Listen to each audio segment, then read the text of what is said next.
कुणाल की शादी हो रही थी। हर कोना जगमगा रहा था। पंडित जी मंत्र पढ़ रहे थे। रिश्तेदारों की हंसी और हल्की चुहलबाजी हो रही थी। कावेरी जी के चेहरे पर मुस्कान थी, पर भीतर हलचल। उन्हें नायरा का पहनावा कुछ ज्यादा आधुनिक लगा। साड़ी जरूर पहनी थी, पर आंखों में वो संस्कार उन्हें कम दिखे। बहू दिखने में तो ठीक है, लेकिन जरा तेज लगती है। उन्होंने धीरे से अपनी बहन से कहा। शादी संपन्न हुई। नायरा अब इस घर की बहू थी। अगली सुबह जब नायरा ने ससुराल में पहला कदम रखा, उसके हाथों में पूजा की थाली थी। धीमे कदम, झुकी नजरें और मन में कई सवाल। बहू मंदिर में दिया जला देना और फिर किचन में आ जाना, कावेरी ने कहा। जी मम्मी जी, नायरा ने विनम्रता से कहा। पहली सुबह ठीक बीती, पर नायरा ने महसूस किया कि सास की आंखें हर पल उसे परख रही हैं। श्याम प्रसाद चुप रहते, बस मुस्कुरा देते। कुणाल ऑफिस निकल गया और नायरा घर के कामों में लग गई। 3 दिन बाद नायरा ने नाश्ते में पोहा बनाया, हल्का मसालेदार, जैसे उसे पसंद था। ये क्या है इतना फीका? कावेरी ने चखते ही बोला। माफ कीजिए मम्मी जी, अगली बार थोड़ा और मसाले डाल दूंगी, नायरा ने शांत भाव से कहा। हमारे समय में बहुएं पहले ही दिन से सब सीख जाती थी, कावेरी ने ताना मारा। श्याम प्रसाद अखबार पढ़ते हुए चुप रहे, लेकिन नायरा के चेहरे की हल्की मायूसी उन्होंने देख ली। नायरा शाम को छत पर बैठी थी। ठंडी हवा बालों से खेल रही थी। उसे अपनी माँ की याद आ रही थी। माँ तो कहती थी, सास माँ जैसी होती है, पर यहाँ तो। उसकी आंखें नम हो गई। तभी श्याम प्रसाद ऊपर आए। ठंडी लग जाएगी बहू, नीचे आ जाओ। उन्होंने सिर्फ इतना कहा, लेकिन वो एक वाक्य उसके भीतर गूंजता रहा। किसी ने ध्यान तो दिया। एक दिन जब किचन में दाल अधिक गाढ़ी बन गई, कावेरी ने फिर डांटा। इतना भी नहीं आता। माँ ने कुछ सिखाया भी था या सिर्फ डिग्रियां ले ली? नायरा कुछ कहने ही वाली थी कि कुणाल ने कहा, माँ ठीक कह रही है, थोड़ा ध्यान दिया करो। उसके शब्द तीर से चुभे। तुम कभी मेरे पक्ष में नहीं बोलते कुणाल, नायरा ने रोते हुए कहा। हर बार का ड्रामा मत करो नायरा, सब संभालना ही पड़ता है। नायरा चुप हो गई। उसकी आंखें बोल रही थी, मैं अकेली हूँ। श्याम प्रसाद अब घर के बदलते माहौल को देख रहे थे। उन्हें एहसास था कि कावेरी का बर्ताव कुछ ज्यादा कठोर हो गया है, और नायरा एक समझदार लड़की है, लेकिन वो परिवार की शांति के लिए चुप थे।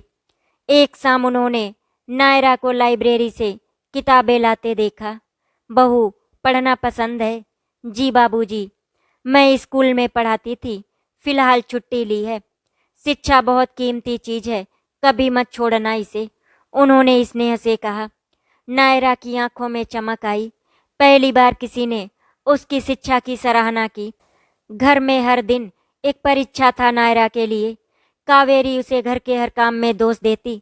कुणाल हर बात में माँ का पक्ष लेता।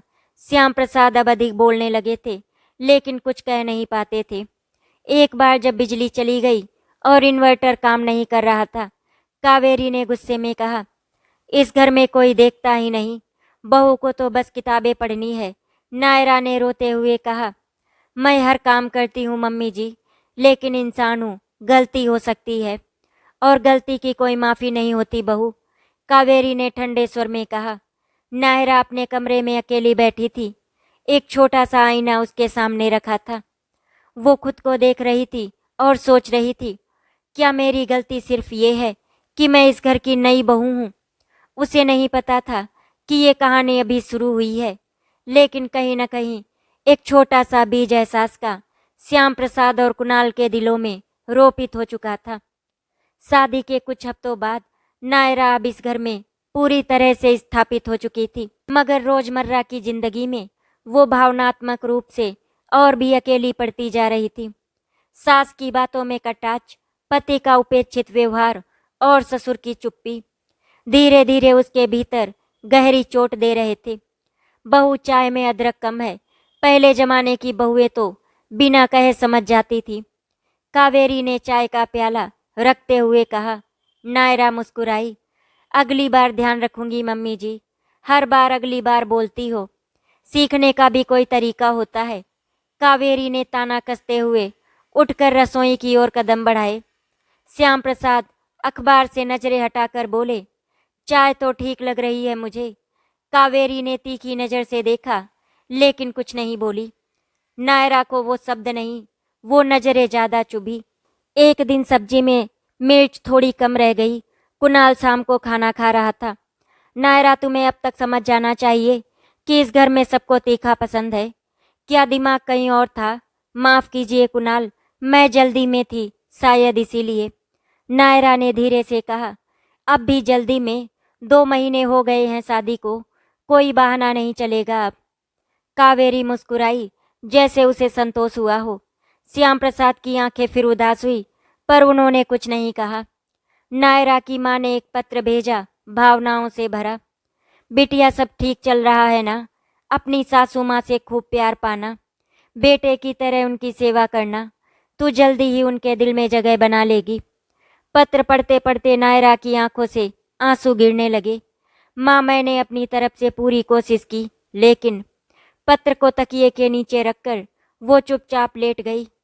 श्याम प्रसाद हर बार देख रहे थे नायरा का बदला हुआ चेहरा, थकी हुई मुस्कान और आंखों की बुझी चमक। वो रात को कावेरी से बोले, थोड़ा प्यार से भी समझाया जा सकता है बहू को, प्यार से। जब बहुएं सिर चढ़ जाती हैं, यही तो परेशानी है आजकल की लड़कियों में। लेकिन तुम भी तो कभी बहू थी। श्याम प्रसाद ने नरमी से कहा। लेकिन अब जमाना बदल गया है, कावेरी ने बात टाल दी। श्याम प्रसाद चुप हो गए, लेकिन उनका मन बहुत कुछ कह रहा था। एक रात नायरा ने हल्के स्वर में पूछा, कुणाल, तुम मुझसे दूर दूर क्यों रहते हो? क्योंकि मैं ऑफिस में थक कर आता हूँ और घर में शांति चाहता हूँ। हर समय शिकायतें सुनना अच्छा नहीं लगता, पर मैं तो बस समझना चाहती हूँ तुम्हें। तो समझो मेरी माँ को पहले। कुणाल ने बात काट दी। नायरा का दिल फट गया। वो रात को तकिए में मुंह छुपाकर रोती रही। उसके आंसू उसके अकेलेपन की गवाही दे रहे थे। एक दिन जब नायरा को हल्का बुखार था, उसने सुबह देर से उठने की हिम्मत की। कावेरी ने ताना मारा, बहू का बुखार भी अब बहाना है। हमारे जमाने में तो 103 बुखार में भी चूल्हा जलाते थे। मम्मी जी, सच में तबीयत ठीक नहीं है, नायरा ने कमजोर आवाज में कहा। अगर मायके होती तो यूं सोती रहती क्या? वहां भी ऐसे ही थी। नायरा को अपने अस्तित्व पर सवाल सा लगा। वाकई, क्या वो इतनी गलत थी? एक शाम नायरा छत पर बैठी थी। अंधेरा हो गया था, लेकिन वो हिली नहीं, बस चुपचाप एकटक दूर देख रही थी। श्याम प्रसाद धीरे से आए। बहू, ये कपड़ा माथे पर रख लो, आराम मिलेगा। नायरा की आंखें भर आईं। ये पहला स्नेह था उसके ससुर से। थोड़ा आराम कर लो, तुम थक गई हो, उन्होंने धीरे से कहा। मैं थक तो बहुत गई हूँ बाबूजी, पर समझने वाला कोई नहीं था। श्याम प्रसाद ने बस उसके सिर पर हाथ रख दिया और बिना कोई शब्द बोले चले गए। रात गहरी थी, पूरा घर सो रहा था, लेकिन एक रिश्ता जो अब तक मौन था, उसने पहली बार आवाज दी थी। नायरा और उसके ससुर के बीच का। नायरा को अब एक उम्मीद की किरण दिखी थी। शायद ये घर सिर्फ कठोरता से नहीं, बल्कि समझदारी और संवेदना से भी चल सकता है। लखनऊ की गलियों में दिवाली की तैयारियां शुरू हो चुकी थी। बाजारों में भीड़ थी, मिठाइयों की दुकानों पर कतारें लगी थी। लेकिन सिंह परिवार के घर में माहौल थोड़ा अलग था। कावेरी सुबह से ही सफाई में लगी थी। बहू, मंदिर की सफाई ठीक से की या नहीं? जी मम्मी जी, कर रही हूँ, नायरा ने कहा। तो जल्दी क्यों नहीं होती? घर की लक्ष्मी बनकर आई हो, लेकिन मंदिर में लक्ष्मी जी का वास भी होना चाहिए। ताना फिर से वही। नायरा चुपचाप मंदिर में झुकी रही और अपना काम करती रही। शाम को जब सब लोग चाय पी रहे थे, नायरा ने साहस करके बात छेड़ी। मम्मी जी, बाबूजी, इस बार दिवाली में एक दिन पहले मैं अपने मायके चली जाऊं। कावेरी का चेहरा सख्त हो गया। क्या कहा? दिवाली पर मायके? बहुएं मायके नहीं जाती दिवाली में, ये तो घर की जिम्मेदारी का समय होता है। नायरा बोली, बस 2 दिन के लिए, माँ ने बुलाया है, उनकी तबीयत भी ठीक नहीं है। कुणाल ने भी बीच में टोका, अब कोई नई बात नहीं है माँ की तबीयत का बहाना बनाना। यहाँ सारा काम कौन करेगा? कुणाल, मैंने बस एक इच्छा जताई। नायरा की आवाज टूटने लगी। अच्छा लगेगा क्या मोहल्ले में? बहू मायके चली गई दिवाली पर, कावेरी ने कहा। श्याम प्रसाद ने कुछ कहना चाहा, लेकिन फिर वहीं चुप हो गए। नायरा समझ गई वो फिर अकेली है। अगले दिन पूरा घर सफाई और सजावट में लगा था। नायरा दिन भर बिना रुके काम करती रही। झाड़ू पोछा, दियों की सफाई, रसोई। शाम को जब थोड़ी देर आराम करने बैठी तो कावेरी ने देखा और कहा, आराम का समय नहीं है, तुम्हें तो काम करने की आदत ही नहीं है बहू। नायरा कुछ बोलने ही वाली थी कि कुणाल ने कहा, माँ मैं देखता हूँ ये कब सुधरेगी। उस रात नायरा ने अकेले दियों के सामने बैठकर आकाश की ओर देखा और कहा, हे ईश्वर, क्या बहू होना इतना कठिन होता है। श्याम प्रसाद जी की चुप्पी टूटी। उस रात श्याम प्रसाद जी धीरे से नायरा के कमरे के बाहर आए। बहू सो गई क्या? नहीं बाबूजी। नायरा की आवाज भारी थी। तुम मायके जाना चाहती थी ना, क्यों नहीं कहा पहले मुझसे? नायरा की आंखों में आंसू थे। कहा था बाबूजी, पर कोई सुनता ही नहीं। श्याम प्रसाद जी कुछ देर चुप रहे, फिर बोले, अगर माँ से कहूँ तो वो मान जाएगी, लेकिन कुणाल, उससे बात करनी होगी।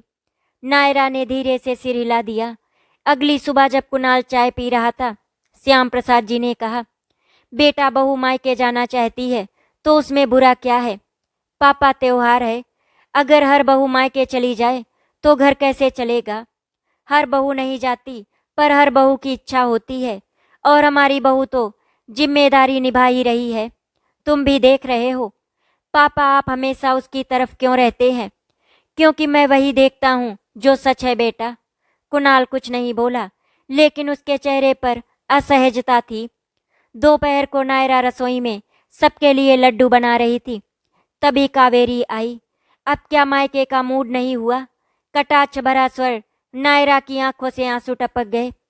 आप मुझे समझने की कोशिश कभी क्यों नहीं करती मम्मी जी? क्या मैं इस घर की बेटी नहीं हूँ? क्या बहू होना अपराध है? कावेरी स्तब्ध रह गई, कुछ पल के लिए चुप। फिर उन्होंने कहा, बहू, तुम बहू हो, बेटी नहीं। ये सुन नायरा की सांसें थम गई। यही उत्तर उसने हर बार अंदर से महसूस किया था। आज जुबा पर आ ही गया था। रात को नायरा कमरे में रो रही थी। श्याम प्रसाद ने कुणाल और कावेरी दोनों को बुलाया। कल सुबह नायरा को उसके मायके जाना है, 2 दिन के लिए, और ये मेरा निर्णय है।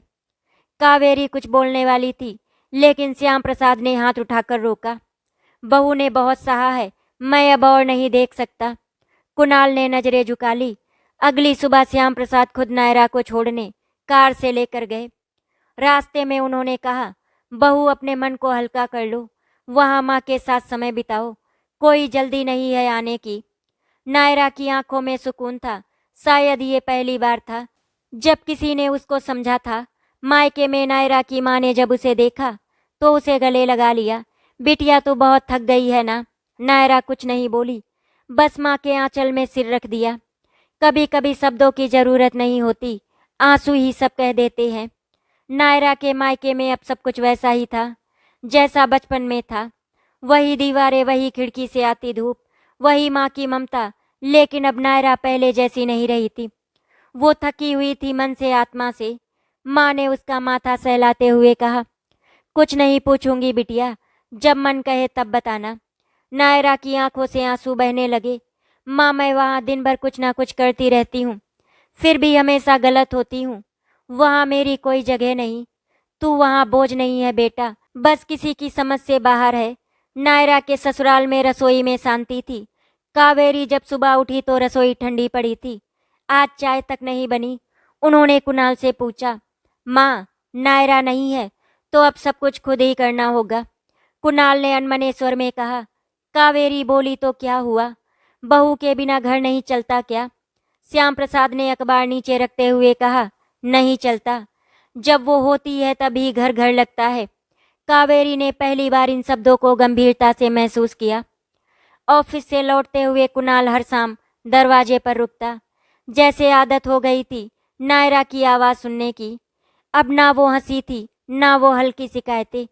वो चुपचाप कमरे में जाता, बैग रखता और टीवी ऑन करके बैठ जाता। एक रात जब उसके फ़ोन पर नायरा का कोई मैसेज नहीं आया तो उसका मन बेचैन हो उठा। क्यों नहीं लिखा उसने? हमेशा तो पूछती थी खाना खाया। उसे अपने अंदर कुछ बदला हुआ महसूस हुआ। कावेरी अब खुद रसोई संभाल रही थी।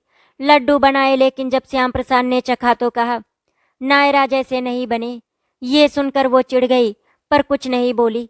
रात को जब उन्होंने अपने पुराने एल्बम निकाले तो उन्हें अपनी सास याद आई। कैसे उन्होंने कभी उसे समझा नहीं था, और अब वही चक्र वो नायरा के साथ दोहरा रही थी। क्या बहू इसीलिए हमेशा गलत होती है, क्योंकि वो किसी और की बेटी होती हैं? उन्होंने खुद से कहा। नायरा अब कुछ शांत हुई थी। माँ के पास रहकर उसे थोड़ी ऊर्जा मिली। एक शाम माँ ने कहा, बिटिया लौट जाना चाहिए, अब घर तो तेरा वही है। माँ, मुझे डर लगता है अब वहाँ जाने से। हर बात में कसूरवार बनना बहुत थका देता है। पर कभी कभी गलतियाँ हमारी नहीं होती, पर सहने का तरीका हमें बदल देता है। तू अब कमजोर नहीं और समझदार हो गई है। नायरा ने माँ के पैर छू लिए। आपका आशीर्वाद साथ रहेगा तो सब झेल जाऊंगी। उसी दिन श्याम प्रसाद ने कुणाल को पास बुलाया। बेटा, क्या तुम्हें नहीं नायरा की कमी महसूस हो रही? कुणाल ने गर्दन झुकाई। कभी सोचा है तुमने कि उसने क्या झेला है अब तक? हम सब उसे दोषी मानते रहे, बिना उसकी बात सुने। मैंने कभी ध्यान नहीं दिया पापा, लेकिन मेरी ही गलती है। कुणाल की आवाज भर्रा गई। तो अब वही गलती दोबारा मत करना।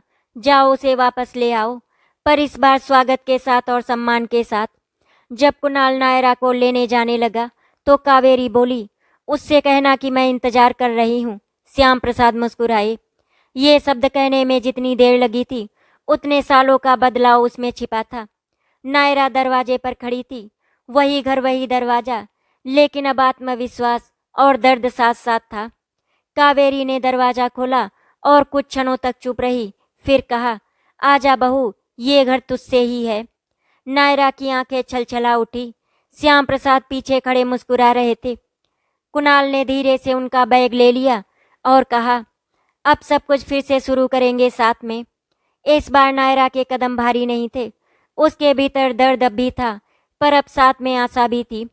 कभी कभी घर लौटना केवल दरवाजा पार करना नहीं होता, बल्कि उन जज्बातों को पीछे छोड़कर आगे बढ़ना होता है जो हमें तोड़ चुके होते हों। नायरा जब घर लौटी तो बहुत कुछ बदल चुका था। अब श्याम प्रसाद हर सुबह उसे चाय बनाने को कहते, और जब वो थक जाती तो खुद ही चाय बनाकर उसे पकड़ा देते। कावेरी पहले की तरह रूखी नहीं रही। अब वो ताना मारने से पहले रुक जाती और सोचती, क्या ये जरूरी है? कुणाल थोड़ा और नर्म हो गया था, हालांकि मन की झिझक अभी पूरी तरह टूटी नहीं थी। नायरा हर बात में शांत रहने लगी थी। अब उसने उम्मीद करना बंद कर दिया था और अपना कर्तव्य निभाना सीख लिया था। त्योहार बीत चुका था, लेकिन घर में एक नई सी रौनक थी। श्याम प्रसाद अक्सर कहते, अब लगता है जैसे घर में फिर से जीवन है। एक शाम जब सब मिलकर बैठकर टीवी देख रहे थे, तभी एक जोरदार आवाज हुई। किचन में धुआं निकल रहा था। कावेरी रसोई में अकेले थी। प्रेशर कुकर की सीटी ठीक से बंद नहीं थी और वो फट गया। तेज आवाज और गर्म भाप से कावेरी झुलस गई। माँ, कुणाल दौड़ा, बाबूजी डॉक्टर को बुलाइए। नायरा चीख पड़ी। उसने फौरन किचन से पानी लाकर कावेरी की जलती त्वचा पर डाला। श्याम प्रसाद ने गाड़ी निकाली और सब मिलकर उन्हें तुरंत अस्पताल ले गए। अस्पताल में कावेरी की हालत गंभीर बताई गई। चेहरे और हाथों पर 2nd डिग्री बर्न थे। डॉक्टर ने कहा, अगले 48 घंटे बेहद नाजुक हैं। नायरा रात भर उनके पास बैठी रही, पानी पिलाती रही, उन्हें धीरे धीरे सहलाती रही। कावेरी जब होश में आई तो उनकी आंखों के सामने नायरा का चेहरा था। नायरा, तू? हाँ मम्मी जी, मैं हूँ। आप चिंता मत कीजिए, सब ठीक हो जाएगा। कावेरी की आंखों में पानी था। वो बोल नहीं पा रही थी, पर नायरा की हथेली को कसकर पकड़े रही। अस्पताल की बेंच पर बैठकर कुणाल ने पहली बार खुद से सवाल किया, जिस पत्नी को मैंने कभी समझने की कोशिश नहीं की, जो हर बात पर चुप रह जाती थी, वही आज मेरी माँ के लिए देवता बनकर खड़ी है। क्या मैंने ही सबसे बड़ी गलती की? श्याम प्रसाद ने धीरे से उसके कंधे पर हाथ रखा। बेटा, अब पछताने से अच्छा है सही करना शुरू कर दो। अगले 7 दिनों तक नायरा दिन रात अस्पताल में ही रही। वो नर्सों को निर्देश देती, दवाइयों का ध्यान रखती और कावेरी के हर दर्द को अपना समझकर जीती। कभी कभी श्याम प्रसाद भावुक होकर कहते, नायरा, अगर तू नहीं होती, वो मुस्कुराकर कहती, बाबूजी, माँ है वो मेरी भी, सिर्फ बहू नहीं हूँ, मैं बेटी भी हूँ। 8वें दिन जब कावेरी की हालत में सुधार आया तो उन्होंने धीरे धीरे कहा, बहू मैं बहुत गलत और बहुत कठोर थी, बहुत छोटी सोच थी मेरी। नायरा ने उनका हाथ थाम लिया।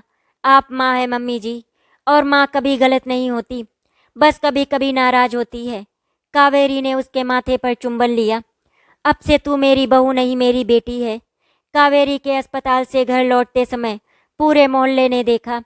बुजुर्ग सास के सिर पर बेटी जैसे हाथ रखे, कोई बहू नहीं, एक सच्चा रिश्ता था। नायरा ने उनका बिस्तर सजाया, दवा समय पर दी और धीरे धीरे पूरे घर का काम संभाल लिया। श्याम प्रसाद एक शाम कुणाल से बोले, बेटा बहू जैसा कोई रिश्ता नहीं, बस हमें समझने में समय लग गया। पापा मैं जानता हूँ मैंने बहुत कुछ खो दिया, लेकिन अब मैं एक अच्छा पति बनना चाहता हूँ। रात को नायरा अपने कमरे की खिड़की के पास बैठी थी। चांद की रोशनी उसके चेहरे पर पड़ रही थी। उसकी हथेलियों में दवाइयों की गंध थी और हाथों में सुकून। अब वो टूटी नहीं थी, बल्कि सबको जोड़ रही थी। गलती अब किसी और की नहीं रही थी, सबने अपना अपना हिस्सा समझा था। अस्पताल से लौटने के बाद का पहला दिन पूरे घर के लिए अलग था। कावेरी अपने बिस्तर पर थी और श्याम प्रसाद उन्हें हल्का दलिया खिला रहे थे। नायरा नाश्ता बना रही थी। कुणाल उसे किचन में देखकर कुछ पल ठिठका। वो रोज की तरह घूंघट में नहीं थी, आंखों में अब वही शांति थी, पर वो अब चुप नहीं, स्पष्ट थी। कुणाल ने पहली बार अपने दिल से नायरा को समझने की कोशिश की। वो रोज सुबह उसके लिए चाय लाता, जब वो थक जाती तो बर्तनों में हाथ बटाने लगता। एक बार नायरा ने कहा, क्या जरूरत है ये सब करने की? कुणाल ने कहा, अब जरूरत नहीं, लेकिन अफसोस है कि पहले क्यों नहीं समझा। कावेरी अब हर बात में नायरा की सलाह लेने लगी थी। बहू दवा 5 बजे लेनी है ना? बहू आज हलवा बना देना, बहुत दिन हो गए तेरे हाथ का कुछ मीठा खाए हुए। नायरा मुस्कुरा देती, पर कभी कभी उसकी आंखें भर आती, क्योंकि ये वही लोग थे जिनसे उसने कभी उम्मीद नहीं की थी। रात को जब सो जाते तो वो खिड़की के पास बैठकर माँ को याद करती।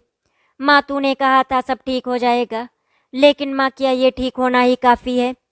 क्या दिल के जख्म भी भर जाते हैं? उसकी आंखें भर आती।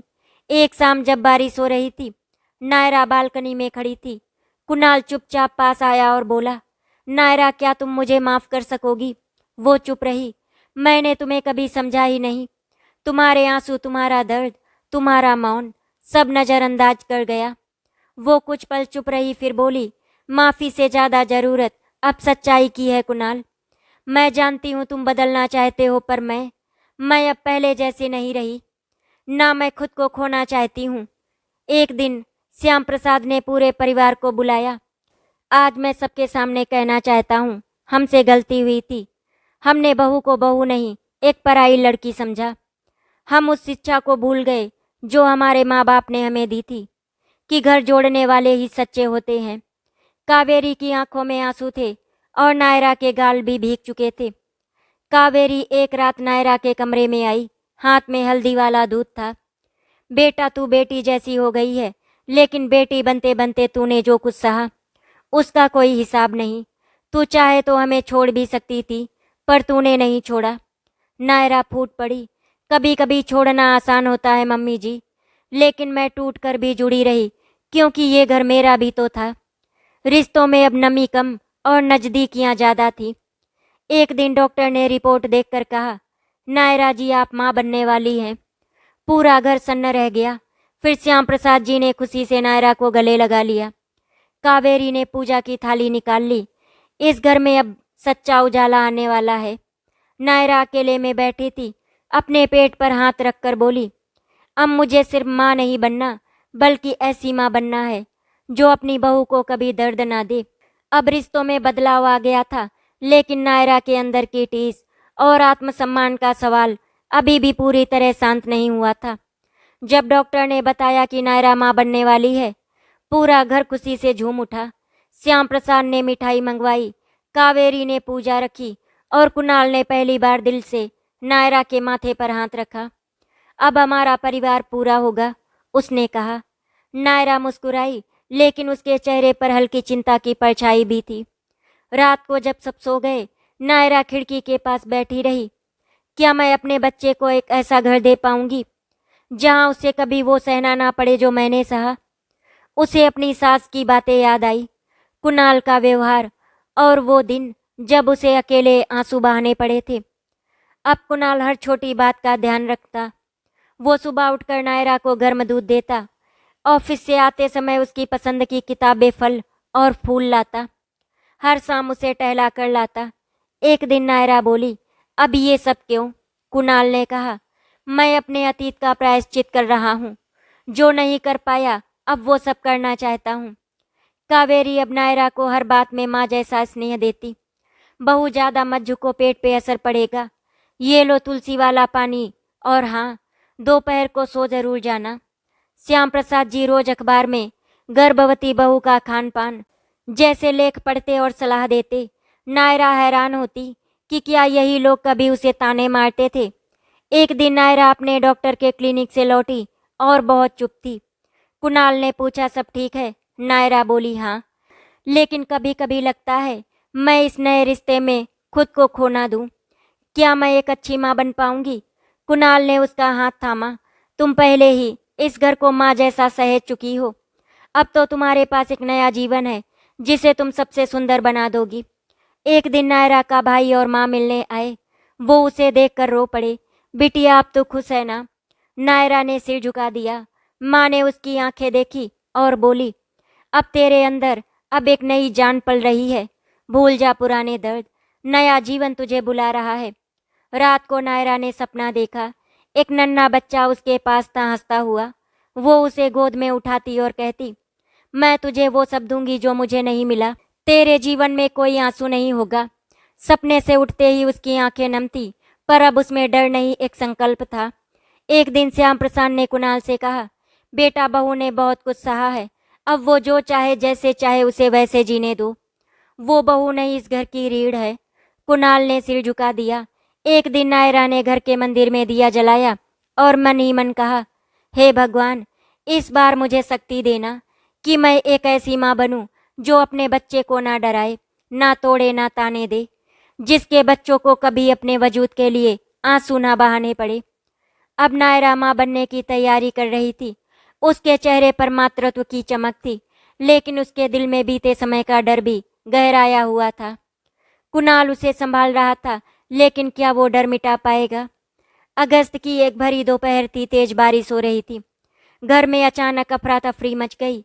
नायरा को दर्द हो रहा है, कावेरी चिल्लाई और तुरंत टैक्सी बुलवाई गई।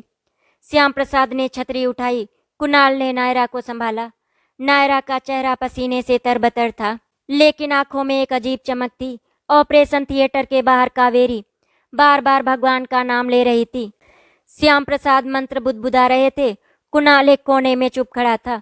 उसकी आंखों में डर, उत्सुकता और पश्चाताप का संगम था।